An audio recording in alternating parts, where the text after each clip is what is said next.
चांगलं वातावरण आहे गड्या. मला असं वाटतंय की कीर्तन 8ला नाही 9ला पण झालं पाहिजे. आता काय करावं, त्याला मर्यादा आल्या, आपल्या वेळेच्या मर्यादा आल्या. बसायला तुम्हाला जागा कमी पडली पहिले. बस बस तुम्ही नका बोलू, आता जाऊ जिथं बसली तिथे बसू द्या. 15 मिनिटं करायचं आपल्याला म्हणून ऐका. कोणता देव आपला एक करा. अहो तसं जर पाहिलं तर हे सगळं जे देवमय आहे, विठ्ठल जळी तळी भरला पिता ठावडा हिवाळा किंवा सर्वाशीच्या हमर दिसन्य विष्णू, प्रत्येकाच्या हृदयामध्ये त्या ठिकाणी भगवान परमात्म्याचं अस्तित्व. जर विचार केला तर जीव आणि देव या दोन गोष्टी वेगळ्या नाहीत. भगवंत स्वतः गीतेमध्ये सांगतात ममेव अंश जीवलोके जीवभूतो सनातन. हा जीवन मुळात त्या ठिकाणी माझा अंश आहे. लक्षपूर्वक ऐका. जसा समुद्र, समुद्रातून काढलेला एक थेंब, दोघांचे तत्व एकच आहे. विज्ञानाच्या भाषेत तुम्ही पाहिलं तर त्याच्यात दोन एकच तत्व दोन्हीमध्ये H2O. याला त्याला ही संज्ञा आहे पाण्याची. अख्खा समुद्र सुद्धा H2O नच भरलेला आहे आणि एक थेंब सुद्धा त्याच तत्वानं भरलेला आहे. पण जी ताकद त्या समुद्रामध्ये, ती ताकद त्या थेंबात आहे. तसंच आहे आपण त्या ठिकाणी त्याच्यातला एक अंश आहे, तो आपण बाजूला झाला. आता अंश बाजूला देवापासून झाला आणि अंश देवापासून बाजूला झाला, याला पंचतन मात्रा आणि 5 तत्वांनी वेढलं, याला अंधर्देह प्राप्त झाला. ज्ञानपूर्वक आहे का. आणि म्हणून हा दुःखामध्ये ग्रासले गेला. का? स्वतःला जीव पण आलं, त्याला जीव पण आलं, देव पण विसरला, म्हणून दुःखानं त्या ठिकाणी भरभटले गेला. लक्षपूर्वक आहे का. जर विचार जर केला बाबा तर हे दोन्ही एकच आहे. पण याला तत्व कळालं नाही. पण ध्यान देऊन ऐका. श्रीमद भागवतामध्ये एक दृष्टांत गोड आलेला आहे. तेवढा फक्त चिंतना नाही का, कीर्तन समजून जाईल आपलं. तो दृष्टांत मला तुम्हाला सांगायचा आहे. जीव आणि देव दोन मित्र होते. नारदानं प्राचीनकर ही नावाच्या राजाला सांगितलेली गोष्ट आहे. इथं जाणते लोक आहेत, सगळे मंडळी सगळे जाणकार लोक आहेत. प्राचीनकर ही नावाचा राजा असाच त्या ठिकाणी द्वंद्वामध्ये अडकला होता. नारदाची भेट झाली. नारदानं त्या ठिकाणी प्राचीनकर ही राजाला सांगितलं, राजा तू या द्वंद्वामध्ये अडकू नकोस. जीव देव ह्या गोष्टी वेगळ्या नाही. मी तुला एक उदाहरण सांगतो, फक्त ध्यान देऊन ऐक. नारदानं सांगितलं ध्यान देऊन ऐकायचं. तुम्ही सुद्धा ध्यान देऊन ऐका. 2 मित्र होते. 2. त्याच्यातल्या एका मित्राचं नाव होतं अविज्ञा आणि एका मित्राचं नाव होतं पुरंजन. ऐकायला येतंय ना? ऐकतायत ना तुम्ही सगळे? एक मित्र होता अविज्ञा, दुसरा मित्र होता पुरंजन. पुरंजनानं सांगितलं की आपण चाललं तीर्थयात्रा करायला. अविज्ञातनं सांगितलं तुला जायचं असेल तू जा, मी नाही, पण चाललास ना लवकर वापस ये. अविज्ञात त्या ठिकाणी जागेवर थांबला आणि हा जो पुरंजन होता, हा पुरंजन तीर्थयात्रा करायला निघाला. एका शहराची तीर्थयात्रा करत करत करत त्या ठिकाणी महाराज तो पुढे जातोय. हे शहर झालं, ते शहर, ते शहर झालं, ते शहर, ते शहर झालं, ते शहर. महाराज लाखो शहरं त्याने त्या ठिकाणी पालखी घातली, पण मनाला शांतता मिळेल असं एकही शहर भेटलं नाही. शेवटी आता वापस जाणार, कारण अविज्ञातनं सांगितलेलं आहे तीर्थयात्रा लवकर पूर्ण कर, लवकर वापस ये. आता तो माझी वाट पाहत असेल म्हणून आपण जायला पाहिजे. पुढे गेल्याच्या नंतर त्याला शेवटी एक शहर नजराला पडलं. एवढ्या शहराची यात्रा करू आपण परत येऊ. म्हणून ते शहर त्यानं पाहिलं. त्या शहराला इतकी सुंदर तटबंदी होती, एवढं सुंदर सजवलेलं होतं शहर. त्या सर्व शहराला अशी बाहेरून तटबंदी होती. प्रत्येक त्या ठिकाणी असणाऱ्या तटाला 9 दरवाजे होते. एका दरवाजातून त्यानं आतमध्ये प्रवेश केला. आतमध्ये प्रवेश केल्याच्या नंतर पाहिलं तर त्या नगरामध्ये गेल्या एक वैभव त्याला दिसलं. एक वैभवशाली स्त्री त्या नगरात येत होती. एवढं वैभव होतं तिचं. इकडून 5 सैनिक, इकडून 5 सैनिक, पुढे एक सेनापती चालायचा, मध्ये दिमाखामध्ये ती चालायची. आता ती चाललीये. चालता चालता याचं लक्ष तिच्यावरती पडलं. तिने याला पाहिलं आणि यानं त्याला पाहिलं. पुरंजनानं त्या महाराणीला पाहिलं. यानं हात जोडले, विचारलं तुम्ही कोण? तिनं सांगितलं या नगराची मी महाराणी आहे. आता तिनं विचारलं तुम्ही कोण? त्यानं सांगितलं मी पुरंजन आहे, तीर्थयात्रा करायला आलो. या शहर मला आवडलं म्हणून याच्यात प्रवेश केला. म्हणजे आला? म्हणले हो. बरं लग्न झालंय तुमचं? त्यानं सांगितलं नाही. त्यानं विचारलं तुमचं झालंय? महाराणीनं सांगितलं लग्न माझंही झालं नाही. मग दोघांचंही लग्न झालं नाही. विचार ठरला, दोघांचं लग्न झालं, पुरंजनाचं आणि त्या महाराणीचं. आता आपल्याकडे सरळ सरळ गोष्ट आहे. महाराजाचं लग्न झालं की महाराजाची बायको महाराजी, डॉक्टरचं झालं की डॉक्टरी, मास्तरचं झालं की मास्तरी, पाकवाजीचं झालं की पाकवाजी, असं नाही म्हणता येणार. चौकदाराचं झालं की चौकदारी, पण मग हे सरळ सरळ. आता पुरंजनाचं लग्न झालं, बायको आली, नाव झालं पुरंजनी. आता हा पुरंजन ती पुरंजनी, दोघांचा विवाह झाला. आता दोघांचा संसार सुखात चालायला लागला. हा तिथं तिच्यासोबत राहायला लागला. राहता राहता ती जसं म्हणायची तसंच तो करायचा. जशी पुरंजनी म्हणायची तसा पुरंजन वागायचा. आजही तसंच. आज कसं आजही असंच आहे. सप्ताहाची बैठक बसली, पंगत घेता का? तो म्हणतो मी घरून येतो. वीट सांगायला काय अडचण आहे तुला? घरी मेक आहे त्याची मेक, तिथून मेक काढल्याशिवाय इथं येऊन सांगता येत नाही, परवानगी नाही ना मिळत. तसा पुरंजनीच्या त्या ठिकाणी इशाऱ्यावर चालायचा. आता हे जास्त दिवस चाललं नाही. एक जरा नावाची दाशी त्या नगरात आली. जरा नावाच्या दाशीनं त्या पुरंजनाला पाहिलं, पुरंजनाला सांगितलं, पुरंजना मला तुझ्यासोबत लग्न करायची इच्छा. पुरंजनानं सांगितलं माझं लग्न अगोदरच पुरंजनी सोबत झाले, मी तुमच्यासोबत लग्न करू शकत नाही. नाराज झाली ती जरा नावाची दाशी, वापस गेली. चंडवेग नावाचा गंधर्व भेटला तिला. त्या चंडवेग नावाच्या गंधर्वानं विचारलं तुम्ही नाराज का आहात? तिने सांगितलं ज्याच्यासोबत लग्नाचा प्रस्ताव जोडते तो माझ्यासोबत नकार देतो.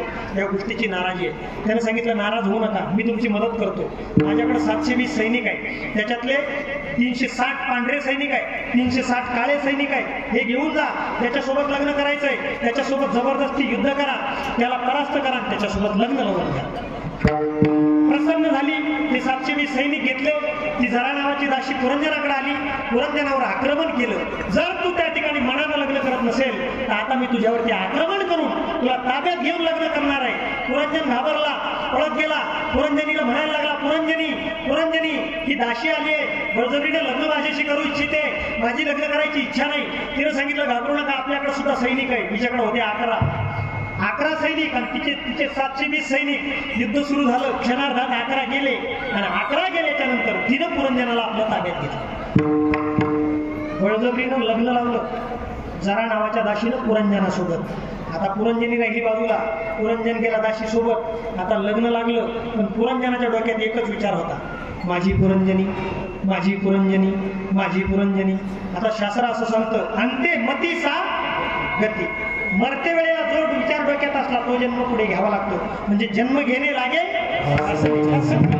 वासनेनुसार जन्म घ्यावा लागत असेल तर याच्या डोक्यात वासना होती बाईची. पुढचा जन्म बाईचा मिळाला, पण बाईचा जन्म मिळाला राजाच्या घरी. तो राजकन्या म्हणून जन्माला. लग्न झालं पुढच्या राजकुमारासोबत. तो राजकुमार लग्न झाल्याच्या नंतर युद्ध करायला गेला, युद्धामध्ये मारल्या गेला. तो मरण पावला म्हणून येला, सती जाण्याची वेळ आहे. आता तो मेलेला आहे, चिता रचलेली आहे, ती चितेवरती बसलेली आहे. पुरंजन होता पहिले, आता पुरंजनी झाला. जरा ध्यान द्या, पुरंजनी झाला, मेलेलं प्रेत मांडीवरती घेतलं, रडतोय. अभिज्ञातला आठवण झाली. बरेच दिवस झाले मित्र तीर्थयात्रा करायला गेला, अजून वापस आला नाही. म्हणून त्याला शोधायला आला आणि तो पुरंजन होता, याची तर पुरंजनी झाली. म्हणजे आता बाई झाला. एका मेलेल्या माणसाला मांडीवर घेऊन रडतोय. म्हणून त्याला विचारलं, मित्रा जरा आठवण कर, हे काय करतोयस तू? तो बाईच्या वेशात आलेला पुरंजन म्हणतो, लाज नाही वाटत तुला एका बाई माणसाला मित्रा म्हणतोस? हा, अरे दुःखमय वातावरण आहे, तू काय बोलतोस? त्याने आठवण करून दिली, जरा डोकं खाजव. अरे मी तुझा मित्र आहे राजा. अरे तू मागच्या जन्मामध्ये मी तुझा मित्र, मी अविज्ञात आहे, तू पुरंजन आहे, जरा आठवण कर. त्यानं डोकं खाजवलं, त्याला आठवण आली, खरंच मी मागच्या जन्मातला कोण होतो? वासना शिल्लक राहिल्यामुळे कोण झालो? बाई. आता दृष्टांत इथं संपला, सिद्धांत पुढे आहे का? विठाला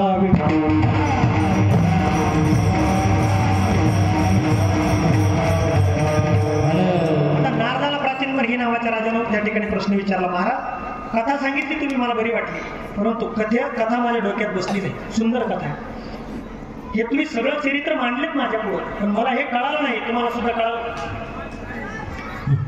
ऐका आता, कोण पुरंजन आहे, कोण अविज्ञात आहे, कोणत्या शहराची यात्रा झाली, कोणतं 9 दरवाजाचं शहर आहे, त्या शहरातली असणारी महाराणी कोण आहे, तिचे 11 सैनिक कोणते आहेत, त्या 11 सैनिकाबरोबर त्या ठिकाणी जी दाशी त्या नगरावरती आक्रमण करून आली ती जरा दाशी कोण आहे, त्या जरा दाशीला चंद्रवेग नावाचा गंधर्व भेटला तो कोण आहे, त्याच्या असणारे 720 सैनिक कोणते आहेत, हे कोणते विचारल्याच्या नंतर नारदाला प्राचीन ही राजा सांगायला लागला. याच्यात मला काही समजलं नाही. त्यावेळेला नारदानं सांगितलं, ऐक, अरे अविद्यात म्हणजे भगवान परमात्मा, पुरंजन म्हणजे हा जीव आहे, जीव.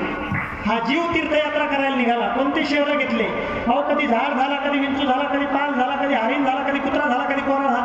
अनेक शहरं त्याला पालखी घातली, एका शहराची यात्रा केली. एकही शहर मनाला प्रसन्नता वाटेल असं मिळालं नाही. शेवटी जाता जाता, कारण काय माहिती का, एक एक जन्म कोटी कोटी फेरा, मग लागे वारा मनुष्य जन्म. अहो, एवढं सगळं फेरल्याच्या नंतर मागून त्याला शेवटी एक शहर दिसलं, ते म्हणजे हा नरदेव. हा 9 दरवाजाचं शहर आहे. याला सुंदर तटबंदी, असा देह दुसऱ्याला नाही. बरोबर, इथं जन्माला यावा हा देह धारण करून त्यावेळेला देव इच्छा करतात स्वर्गीचे अमर ज्यांनी पुण्य करून स्वर्ग प्राप्त केला त्यांना इच्छा होती पुन्हा इथं जन्माला येऊन हा देह मिळावा याच्याकरता त्या जीवाला हा देह दिसला 9 दरवाजाचा शहर याला 9 दरवाजे 2 कान आहे 2 डोळे 2 नाक 1 तोंड असे 7 दरवाजे वर आहेत 1 शिष्ण आणि गुद असे 2 आहेत किती झाले 9 हे दरवाजाचं शहर त्यानं पाहिलं आतमध्ये प्रवेश केला या आतमध्ये प्रवेश केल्याच्या नंतर यातली महाराणी कोण आहे याच्यातली महाराणी आहे बुद्धी बुद्धीचे वैभव अन्य नाही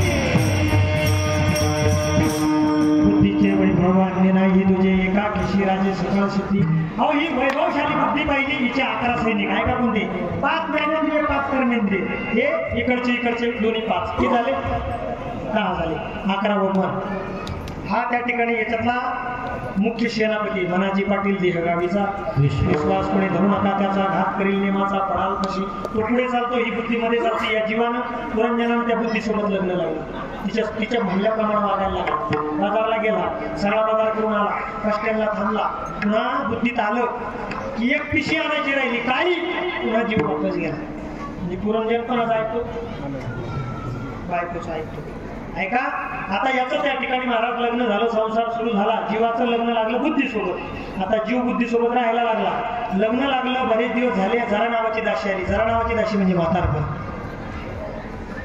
दाशी आली की केस पांढरे होतात पहिली चक्कर आहे तिची पण पटत नाही जीवाला जीव लग्न लावायला तयार नाही होत तिच्यासोबत थोडे फार पांढरे व्हायला लागले की दुकानात जातो इंडिका गोदरेज गार्नियर निशा काय असेल ते सगळे आणतो काटो घोलो लगालो हर सफेद बाल काला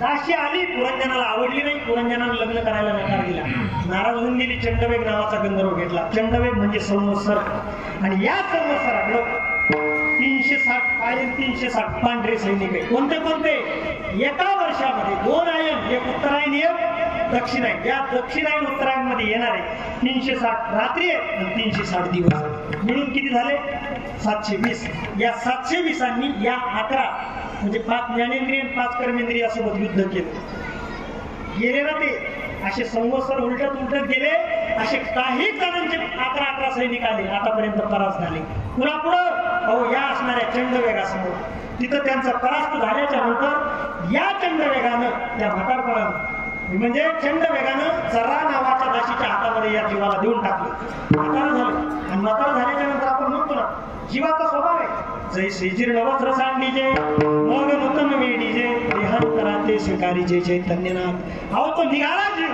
म्हातारपणाला त्याला खेचून घेतलं पण ऐका इथंच गुंतून पडला कशामुळं वासना शिल्लक राहिली संसारात गुंतून राहिला जीव त्याच्यामुळं आणि याच्यामुळं हा जीव दुःखी झाला तुकोबरायनं पाहिलं हा जर जीव एवढा दुःखी असेल तर देव एकच आहे एकाच देवाला आपलं असं करायचंय बाबा तुमचं नाव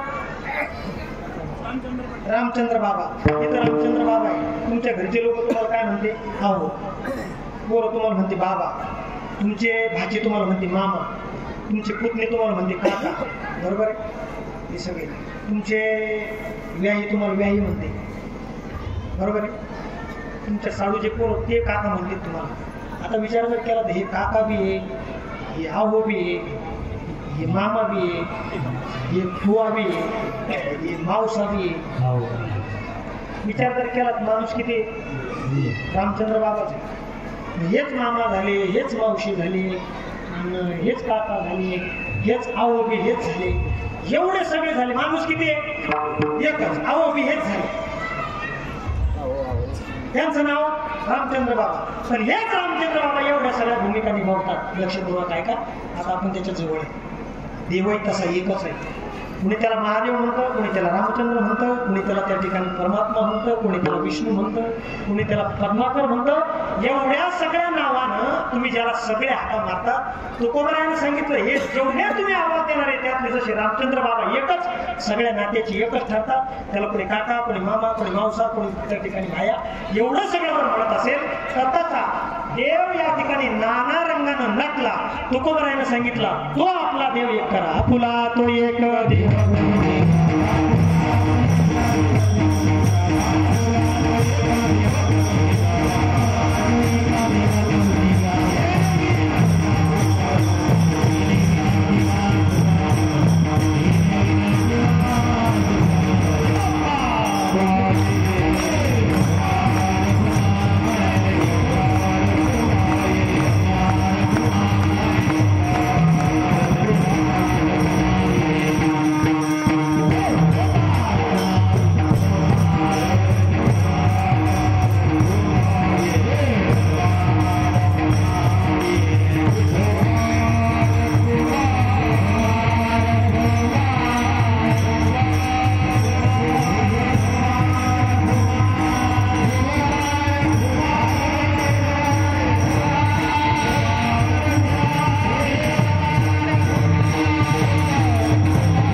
जर कदाचित आम्हाला ते जमलं नाही, त्या देवाला आपलंसं करता आलं नाही, आपलं करणं म्हणजे काय करणं?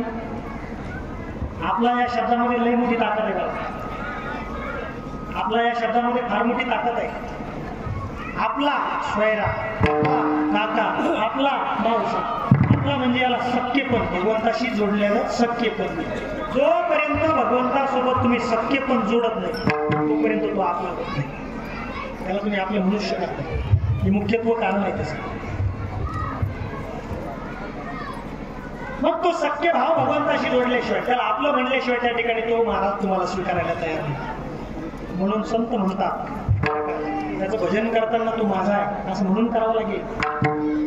विठ्ठल माझा माझा माझा माझा माझा, विठ्ठल माझा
शकत नाही.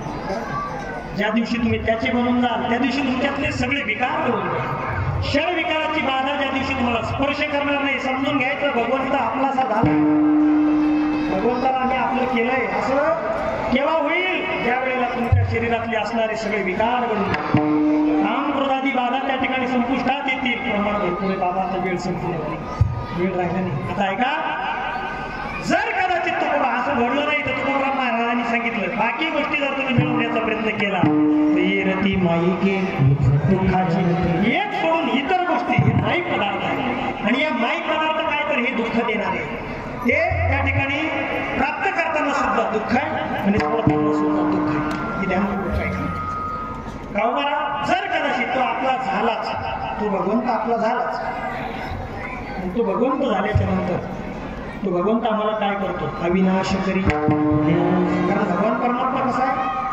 हा जीव मुळात त्या ठिकाणी अविनाशी आहे. अमर हा अमर आहा खरे की पहा मोठे ते हा अमर आहे. आणि या अमर परमात्मा म्हणजे या जीवाला परमात्म्यानं त्या ठिकाणी आपलं केलं की हा अविनाशीच आहे. तुम्हाला त्या ठिकाणी या गोष्टीचं दुःख आहे की याला शरीर टाकलं की असं वाटतं माणूस मी हा मेलेलाच नाही. ही भावना कधी याला जीव पण प्राप्त झालं त्यावेळेला ही भावना आहे. ज्या दिवशी तुम्हाला असं वाटेल की देव आपण आपलासा केला त्यावेळेला तुम्ही आणि देव वेगळे असा भास त्या ठिकाणी होणार नाही. म्हणून अविनाश करी आपुलिया ऐसे विषय गोविंदाचे तो घेऊन जाईल तुम्हाला त्या स्थितीला. पण त्याच्याकरता गोविंद नामाचा त्या ठिकाणी छंद लावून घ्यावा लागेल. लक्षात ठेवा, जर एवढं सगळं तुम्ही केलं नाहीच राजा तर शेवटी त्या ठिकाणी मरायचं निश्चित आहे. तुकोबानं सांगितलं असे जर मरणारच असेल त्याच्यापेक्षा असे मरा ना.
का होई बळी, एकापेक्षा एक आहे ना. त्यांचं जर ऐकत राहिलं तर आपल्या वेळ संपून जाईल. असं वाटत होतं ऐकत राहावं, परंतु वेळेच्या मर्यादा आहेत. आता आजूबाजूला जी मंडळी उभी आहे ती सगळी वाटणारी मंडळी. आता काही काही मंडळी जेवणारी बी आहे, जेवणारी सगळ्याची समजा, परंतु काही काहीची आवड जेवणामध्ये असते. कारण लग्नाला जाणारी ही सगळे वेगवेगळे विचाराची मंडळी असतात. मुलीला वाटतं म्हणजे कन्या रुपये वरायचे हो, कन्याला वाटतं माझा नवरा त्या ठिकाणी सुंदर असला पाहिजे, आईला वाटतं श्रीमंत असला पाहिजे, भावाला वाटतं चांगल्या कुळाचा असला पाहिजे, आणि मिष्टांना इतर येते ना बाकीच्याला वाटतं पंगत चांगली झाली पाहिजे. बाकीच्याला काय घेणार आहात, तुमचं कुळ कसं आहे, त्याच्यात तुमचा नवरदेव कसा आहे, नवरी कशी आहे, याच्याशी काही घेणार आहात नाही. म्हणून काही काही मंडळी अशी, आणि कीर्तनाला श्रोते 3 प्रकारचे असतात. म्हणून बरीच मंडळी काही जेवणासाठी थांबलेली ती आपल्याला त्या ठिकाणी रागराग करतील. म्हणून रागराग करू नका. जवळजवळ आपण कीर्तन संपुष्टात आलोय, आपण जवळ आलोय, आणि लक्षपूर्वक ऐका. मरायचं एक दिवस सगळ्याला रजा. संत सांगतात तिथं जिवंत मेल्यावर सुद्धा राहत आहे. किती वर्ष झाले हो माऊलीला जाऊन, ज्ञानोबारायला जाऊन किती वर्ष झाले? हा, 728. बाबाचं उत्तर आहे 728 वर्ष माऊलीला जाऊन झाले. असं वाटत नाही माऊली गेलेत. आजही आळंदीला जा, समाधीवरती माथा ठेवा, कान लावा समाधीला. समाधीमधून अजूनही ज्ञानोबाचा आवाज येतो. याचा अर्थ असा आहे आमचे ज्ञानोबा इथंच आहे. तुकोबा जाऊन बरेच वर्ष झाले, छत्रपती जाऊन अनेक वर्ष झाले. राजा हा शब्द मुखावर आला की अंगावरची रोग राहतात. ही लोक इथं जिवंत आहे महाराज. बरं का, ही मंडळी देहानं जरी इथून गेली असेल, अहो हा पंचरतीत आदम असणारा हा देह आहे, तो देहनाथ जरी पावला असेल, परंतु त्यांच्या कीर्ती रूपाने इथं ते शिल्लक आहे. म्हणजे कीर्ती करून इथं शिल्लक राहता येतं. आपले बरोबर बरेच आजोबा पंजोबा, खापर पंजोबा, डोबर पंजोबा गेले. 3 पिढ्याच्या वर नावं माहिती नाही बाबा आपल्या घरच्या लोकांची. काय कारण, कीर्ती तेवढी नव्हती. इथं शिल्लक उरेल. 17 वर्ष 7 महिने आणि 27 दिवसाचं आयुष्य जगल्या आदिशक्ती मुक्ताबाई. एवढंच होतं. पण 1400 वर्षाचा असणारा चांगदेवाला ज्ञान शिकून गेल्या आजही मुक्ताबाईचा विचार जिवंत आहे. कधी मुक्ताई बनकरला जाऊन दर्शन घेऊन पहा. हा साक्षात्कार आहे. गेले दिगंबर ईश्वर विभूती राहिल्या त्या कीर्ती या जगामध्ये जिवंत राहता येतो. पण त्याच्यासाठी काहीतरी करावं लागतं. समाजाचं देणं आहे. हा समाज त्या ठिकाणी तुमच्यावर काहीतरी उपकार करून गेला, त्या उपकारात त्यार्थ तुम्हाला त्या ठिकाणी त्यांच्या प्रती काहीतरी कार्य करणं हे आपलं कर्तव्य आहे, जीवाचं कर्तव्य आहे. सगळेजण आपण आपलं शोधण्याकरता पडलोय. दुसरे का पैसा मेरे जेब में कैसा याच्याकरता सगळ्यांची धावपळ आहे. कितीही पैसे कमवणार नाही, 1 रुपया सोबत नेणार नाही. रावणाचं उदाहरण प्रमाणे सगळी माहिती आहे तुम्हाला. कारण सांगा ती कवडी एवढी इस्टेट जर असताना रावणासारख्याला नेता आली नाही, आपल्याला काय नेता येणार आहे. म्हणून आपण कीर्ती करू, इथंच मेल्यापेक्षा कीर्ती करून इथं जिवंत राहावं. तुकोबरायाने सांगितलं, तुका म्हणे का मरणची सरे उत्तमची उरे कीर्ती मागे. धावत्या वेगामध्ये आपण अभंगाला त्या ठिकाणी स्पर्श करण्याचा प्रयत्न केला, सोडवला नाहीच. कारण आपल्याला तेवढा वेळ नव्हता. काही याच्यात गेला, काही इकडं सारखात गेला, काही तिकडे सारखात गेला. बराच वेळ त्याच्यामध्ये निघून गेला. बोलण्यासारखं भरपूर होतं. माझा घसा ताणलाय बरं का, कारण याच्यात आवाज कमी असल्यामुळे घसा ओढल्या गेला. आणि तुम्हाला सांगतो 12:30 वाजेपासून 4:30 पर्यंत मी व्यासपीठावर होतो. श्रीमद भागवताची कथा चालू आहे.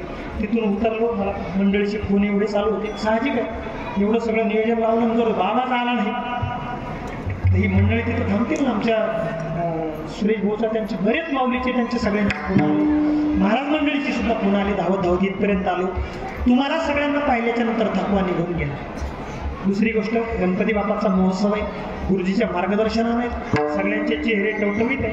दुसरी गोष्ट, इथं नुसते गायकच नाही, इथं नुसते वादकच नाही, इथं रथी महारथी कीर्तनकार सुद्धा बसलेले आहेत. म्हणून बोलताना सुद्धा तोलामोलाचं बोलावं लागत होतं. तुमच्याकडे पाहिलं की मला असं भेव वाटतो. काही क्रमांक चुकणार नाही ना आपलं, कारण उभे असणाऱ्यापैकी किमान 10 कीर्तनकार उभे टाळ घेऊन. आणि मी तर स्वतःला भाग्यशाली समजतो की माझं आज भाग्य आहे की इतके कीर्तनकार एकाच वेळेला माझ्या कीर्तनाला. दुसरी गोष्ट, एवढे गायक आहेत. आम्ही उत्तर कार्याच्या 10व्याच्या कीर्तनाला जातो, 3च माणसं नाही, लय महागात पडते आम्हाला. 3च माणसं लय महाग पडते. कारण यांच्या किमती काय आपल्याला माहिती आहे. याच्यात नाही बोलत मी, हे चालू आहे लाईव्ह आहे. एवढं कापून टाका त्यातलं. हे चॅनलचं नाव काय? ब्रह्मांड नायक.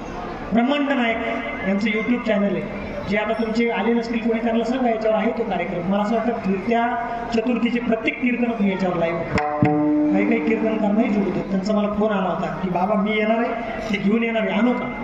या घेऊन, काय अडचण नाही. आता आपलं जर तितकं बजेट असतं आपण म्हणलं असतं बरोबर बाबा, कारण दुसऱ्या गावात गेलं मग काय सांगा, असा मी प्रश्न बऱ्याच वेळेला पडतो.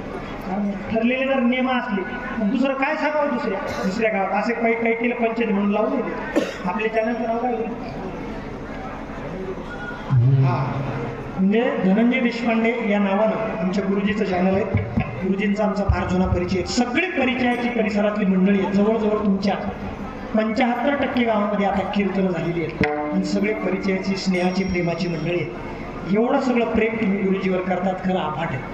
आणि असंच प्रेम त्या ठिकाणी तुम्ही करत राहणार आहे. मला माहिती आहे यावर्षी मे महिन्यामध्ये गुरुजीचा त्या ठिकाणी अमृत महोत्सव तुम्ही जाफराबाद नगरीमध्ये सादर करणार आहात. ज्यांचं ज्यांचं प्रेम आहे खरंच आपलं काहीतरी त्याच्यामध्ये योगदान असलं पाहिजे. कुणाचं पंक्तीचं असेल तिथं तुम्हाला मागायला कोणीच येणार नाही, बरोबर आहे ना?